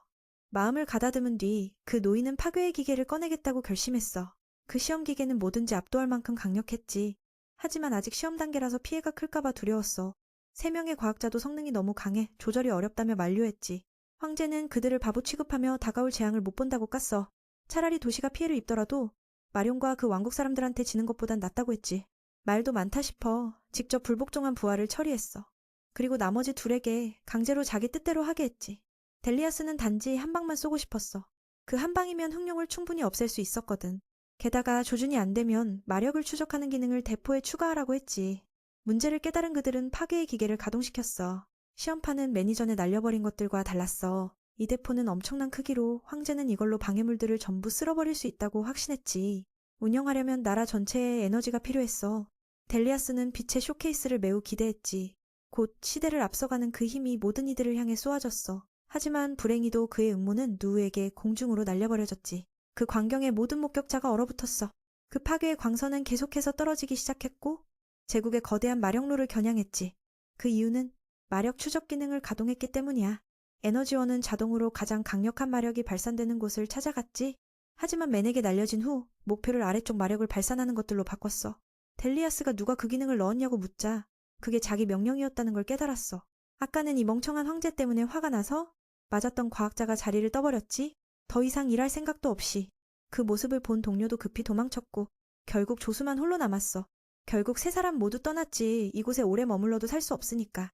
황제는 분한 마음에 자신의 창조물이 점점 파괴되는 모습을 멍하니 바라볼 뿐이었어. 그 마령로들은 모두 그의 소중한 자산이었거든. 자신의 실수를 깨달았을 땐 이미 되돌릴 수 있는 게 없었어. 작은 형의 상처도 십기종의 인사를 건넸지. 십기종은 제국을 지키는 위대한 열명이었어. 하지만 불행히도 버려진 존재들처럼 취급받았지. 아흔이 델리아스와 이야기를 나눌 때 그 젊은이의 간절한 부탁을 들었어. 그는 동의했지만 왕국에 끼친 피해를 반드시 되돌려야 한다고 했지. 우선 실종된 23명의 생사부터 밝혀야 해. 심한 부상을 입고 잔해 속에 갇힌 이들이 19명이나 돼. 불길 속에 타 죽은 이가 13명, 괴수에게 찢긴 이들까지 합치면 피해자는 헤아릴 수 없지. 이게 바로 왕국이 겪은 인명의 총피해야. 렌은 그들이 겪은 고통을 견딜 수 있다면 용서받을 수 있다고 했어. 피해 빚을 갚은 후엔 전쟁 보상 비용도 따질 거야. 십기종 모두 그 의견에 동의했지. 델리아스를 겁먹게 만들 정도로. 그는 목숨이 하나뿐이라 어찌 갚을 수 있냐고 했어. 손발 잃어도 모두 회복 가능하니 걱정 말라 했지. 아프면 기절할 수도 있지만 카리오가 깨워줄 거야. 그가 맞닥뜨린 건 말 그대로 지옥이라 할 수 있어. 황제는 또다시 겁에 질려 소변을 지렸지. 렌은 단지 그가 국민들이 겪은 고통을 이해하길 바랐을 뿐 악의는 없었어. 잠시 후 맨의 상처들이 모두 회복되었어. 재앙의 마룡과 로로는 햇살을 쬐며 다음 명령을 기다리고 있었지. 두 스승과 제자는 부서진 철 조각을 보며 마음이 무거웠어. 그가 바로 빛의 원천을 밀어내 떨어뜨린 사람이니까. 누군가 휘말려 목숨을 잃을까 두려웠거든. 림복은 스승이 정말 잘했다며 아니었으면 모두 폭격 맞았을 거라 했지. 나는 아무도 죽지 않을 거라 생각했어. 대부분 파괴의 빛은 마령로를 겨냥했으니까. 사람이 들어갈 수 없는 곳이라 생명은 지켜질 거야. 영향받은 건 이곳 사람들의 삶뿐이지. 제국 에너지 공급이 완전히 끊겼으니까.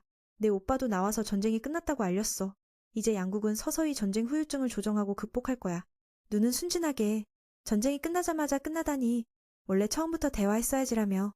그가 바로 이 싸움을 일찍 끝내게 한 장본인인데 말이야. 나머지 4명도 듣고 할 말을 잃었지. 누가 황제냐고 묻자 그는 살아있지만 퇴위했고 후계자는 아마도 그 노인의 손자인데 겨우 10살이래. 대리군주는 10기종 중 한 명이야. 상대편 수장도 맨에게 정중히 인사했지. 산골 오빠가 전쟁을 끝냈다는 걸 알고 그들은 엄청 감사해했어. 아까는 황제를 공격하지 말라며 막았었으니까. 그렇지 않았으면 이미 내전으로 나라가 쑥대밭이 되었을 거야. 공격한 걸 미안해하며 앞으로 일이 있으면 10명이 전력으로 보답하겠다고 약속했지. 물론 이 녀석이 노인을 다시 함부로 때리지 말라는 말은 안 해도 됐어. 사실 우리 쪽은 아직 한 번도 노인에게 손대지 못했거든. 상대도 누의 논리에 웃음을 터뜨렸어. 역시 그는 매력 있는 사람이야. 앞으로 10명이 이 은인을 위해 헌신할 거라고 다시 한번 강조했지. 분위기가 너무 무거웠나? 누가 도시 피해에 대한 보상은 어떻게 되냐고 물었어.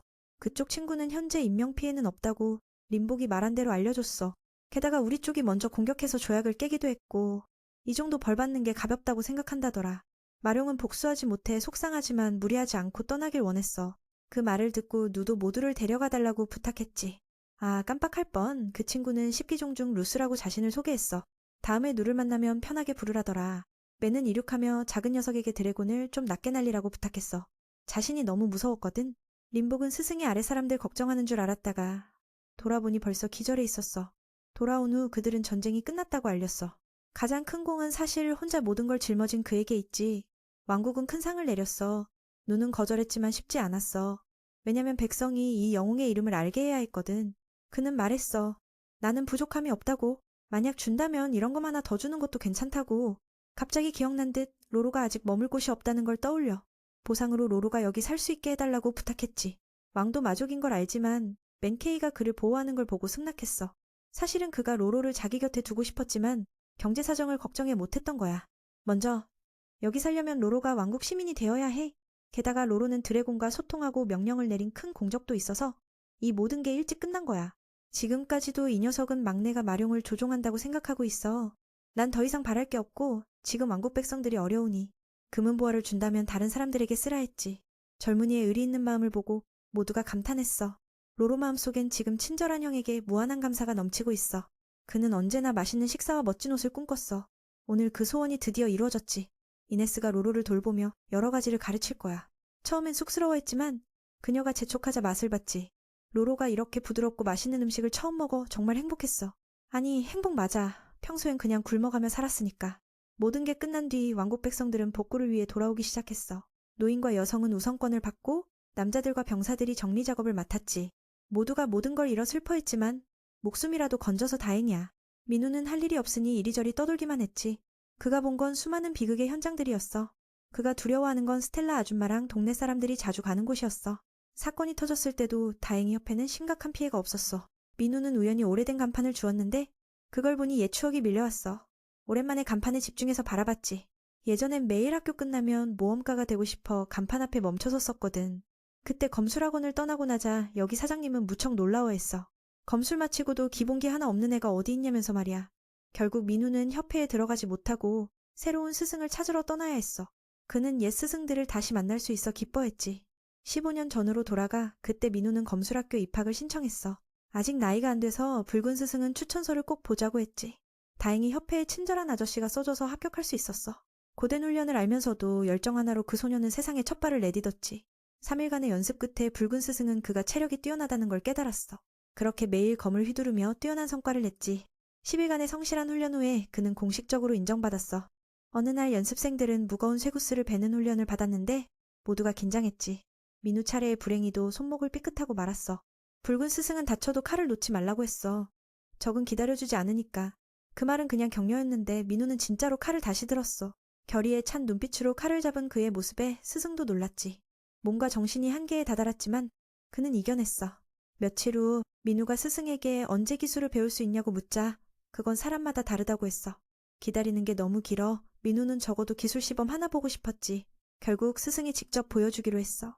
스승의 초고속 움직임에 민우는 입이 벌어졌지. 자신은 거의 못 봤다고 했는데 스승도 마찬가지라 생각했대. 이건 신속한 기술이라 잡기 어렵거든. 소년 눈으로는 절대 볼 수 없다고 했지. 그런데 말이 끝나자마자 민우가 스승의 모든 움직임과 권법을 다 읊어버렸어. 스승은 말문이 막혔고 동시에 기뻐했어. 이런 재능이면 노력하면 자신과 맞먹거나 더 나아질 수 있다고. 하지만 2달 뒤 민우는 무슨 일이 벌어진 건지 스스로도 의아했지. 천재적인 재능을 가졌음에도 눈은 오직 파리스만 겨우 익힐 수 있었어. 다른 기술들은 겨우 조금씩 배웠을 뿐. 그 소녀는 모험가가 되고자 또 하나의 기술을 배울 수 있었지. 하지만 그 일은 일어나지 않았다. 3개월 훈련 기간이 끝나도 눈은 파리스만 익히고 아무것도 더 배우지 못했어.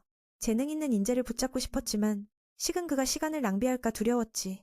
그는 누가 검술보다 다른 것에 더 맞을 거라고 생각해 쫓아냈어. 그가 부족해서 쫓겨난 게 아니야. 그는 또한 누에게 다른 길을 선택하라고 조언하며 검술은 못해도 모든 면에서 뛰어난 녀석이라며 깊은 아쉬움을 느꼈어. 스승의 말을 듣고 눈은 전사양성학교로 옮겼어.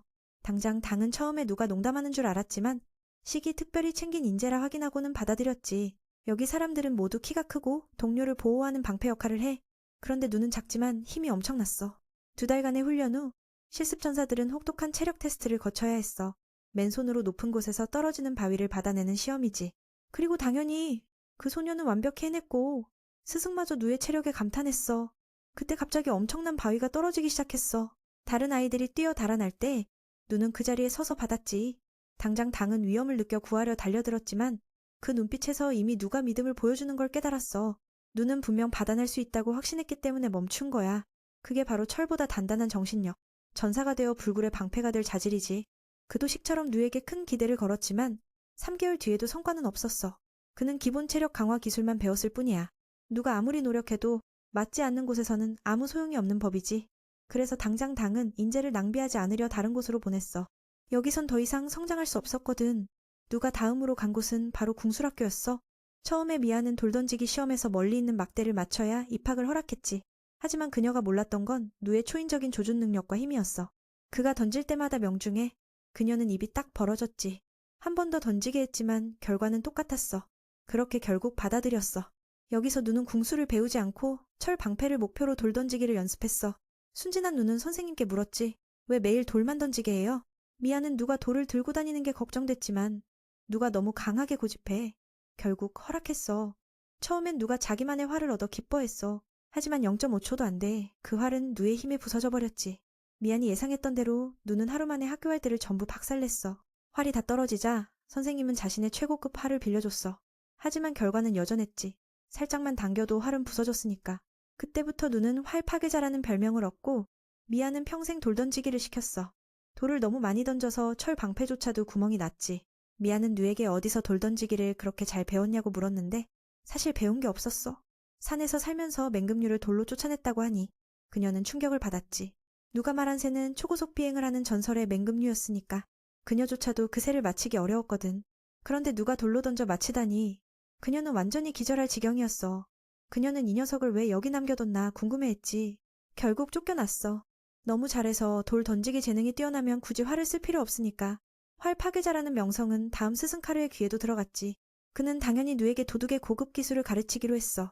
누의 움직임은 매우 훌륭했어. 움직여도 소리가 나지 않았지. 다음 훈련은 감각을 사용해 함정을 발견하고 피하는 것이었어. 다른 애들이 아직도 뭐 하는지 몰라 헤매는 동안 누는 즐겁게 앞으로 뛰어갔지. 반응 속도가 너무 빨라 함정들은 애들 장난에 불과했어. 게다가 누는 팔일 수도 있고 체력 강화도 되어 있었어. 그래서 여유롭게 돌 던지기로 동료들을 도왔지. 스승은 깜짝 놀랐어. 함정을 피하라는 목표의 누는 정면 돌파라니.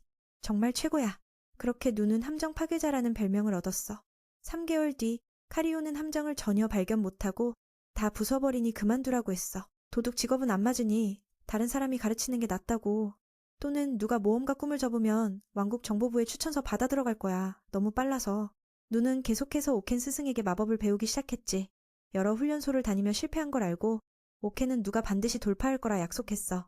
그리고 2달 뒤 스승과 제자는 이런 개그 같은 상황을 맞이했지. 마법을 쓰는데 변비 걸린 사람처럼 힘줘도 나오질 않아. 스승도 포기했어. 누 몸속 마력이 일반인처럼 몸을 맴돌 뿐이니까 그게 누가 마법을 못 쓰게 막고 있었던 거야. 2달 동안 아무것도 못하자 결국 마력 공명실에 누를 들여보내는 방법으로 바꿨지. 그 소년에게 말했다. 불편하면 바로 나가라고. 알았어요. 제가 알아서 할게요. 그리고 누는 며칠 동안 그 방에 숨었다. 소식을 들은 노인은 무서워서 피를 토할 듯 급히 달려가 확인했다. 문을 열었더니 젊은이는 아직도 자고 있었다. 기분이 어떤지 묻자 아직 아무것도 깨닫지 못했다고 했다. 결국 노인을 밖으로 내쫓았다. 그 후로 그는 방에 머무르며 겨우 작은 마법 구체를 만들어냈다. 오켄경도 이 상황에 속수무책이었다. 매니 마법을 못 쓰면서도 재능이 뛰어나다고 칭찬했다. 그렇게 오래 자면서도 말이다. 그 작은 구체를 만든 것만으로도 정말 대단했다. 말이 끝나자매는 반대쪽 손에 또 하나를 만들어 노인을 깜짝 놀라게 했다. 나조차 50년은 걸렸는데 그 꼬마가 겨우 3개월 만에 배웠다니 진짜 천재였어. 하지만 이런 허접한 기술로는 모험가가 될 수 없었다. 맨의 각성은 아까웠지만 몸이 마력을 허락하지 않으니 어쩔 수 없었다. 그저 몸이 허락하지 않는 게 문제였다. 그 후 그는 선생님 샌에게 회복 마법을 배우러 교회에 소개되었다. 샌은 누에게 축복의식을 받은 적 있냐고 물었지만 그는 그게 뭔지 몰랐다. 산속에서 하루 3끼 먹는 것만 행복했는데 축복이 어디 있었겠어? 선생님은 여기서 지정된 사람만 가르친다고 했다. 내쫓으려 했지만 누는 절대 떠나지 않겠다고 맹세했다. 받아들이지 않으면 젊은이의 인내심을 시험해 보기로 했다. 눈이 내리는 며칠 동안 누는 부족한 게 많았지만 결심과 참음만은 넘쳤다. 샌 선생님도 누가 며칠 동안 서 있는 걸 보고 충격을 받았다. 그렇게 맨이 많이 야위고 쓰러질 때까지 기다렸다가 특별히 치료하고 기본적인 걸 가르쳐 주었다. 놀랍게도 누는 어린 시절 축복받지 못했지만 회복 마법을 쓸 수 있었다. 하지만 아쉽게도 모험가에게 쓸모있는 기술은 아니었다. 소녀는 자신에게 맞는 게 없다는 사실에 실망했다. 3개월 후 맨은 떠났고 선생님의 당부를 받았다. 그 기술은 작은 상처만 낫게 하지만 축복 없이 쓸 수 있다는 것만으로도 대단하다. 누가 앞으로도 계속 연습하길 바라며 수인은 의식 없이도 스스로 해낼 수 있다고 생각했다. 오히려 그런 점이 마법의 힘을 무한히 활용할 수 있는 방법이다. 며칠 후 누가 왕도에서 사라졌다는 소식에 육성들은 급히 회의를 열었다. 모두 맨을 아끼기에 나머지 6명이 도와줄 거라 믿었다. 샌은 자책했다. 그 꼬마를 붙잡아 6명이 동시에 가르쳤어야 했다며. 그랬다면 누는 분명 비범한 인물이 되었을 것이다. 모두가 그렇게 믿지만 과연 맨을 어디서 찾을 수 있을까? 그가 사는 산에는 강력한 결계가 쳐져 있어. 그 힘은 누구도 뚫을 수 없을 정도로 강한데 오직 누우만이 가능했어. 그때부터 육성은 온 나라를 뒤져 인재를 찾기 시작했지만 결국 찾지 못했지. 메이는 14년 동안 산속에서 혼자 수련하며 숨었고 그 결과 지금의 모습을 이루었어. 하지만 그가 착한 삼촌에게 바다를 돌려주러 갔다는 건 아무도 몰라. 그가 미라로 가고 있다는 얘기도 들었지만 확실하지 않아. 사실 아무도 그가 왕국을 구한 영웅인 줄은 몰랐으니까. 게다가 청소까지 부탁했는데 누우는 흔쾌히 받아들였어. 그날 밤 그는 현철을 대신해 작업실을 삼아 효율적으로 일했지. 머릿속에는 며칠간 벌어진 일들이 계속 떠올랐어. 정말 상상 이상이었지. 가장 기억에 남는 건 하루에 린한테 몇 번이나 날려줬던 일이었어.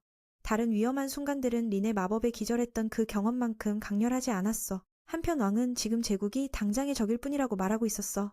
그 뒤에는 제국이 귀중한 마석을 공급하는 또 다른 나라가 숨어 있다는 거야. 그 왕국에서 유일하게 진정한 인재는 바로 그들이었지. 모두가 나라를 재건하기 위해 온 힘을 다하고 있어. 무엇보다 그들 편에는 누구보다 믿음직한 사람이 있어. 그가 바로 누우야. 일할 때 난 아침에 린한텐 알려줬지. 배고파 보이길래 그녀가 빵을 가져다 줬고 이어서 음식을 나누어 줬어. 조금이라도 탄수화물을 채우고 누우는 기운을 되찾아 다시 검을 들었어. 내 손에 있다고 해도 특별한 전과를 만들어낼 순 없을 거라 생각했어. 하지만 그래도 난 모험가가 되고 싶은 마음이 있어. 아버지가 들려준 영웅의 여행 이야기처럼 일단 여기서 쓸모있는 일을 하면서 기다려야지. 그 후에 그 소원을 이룰 거야. 비록 왕국을 구한 뒤에 완성된 소원이지만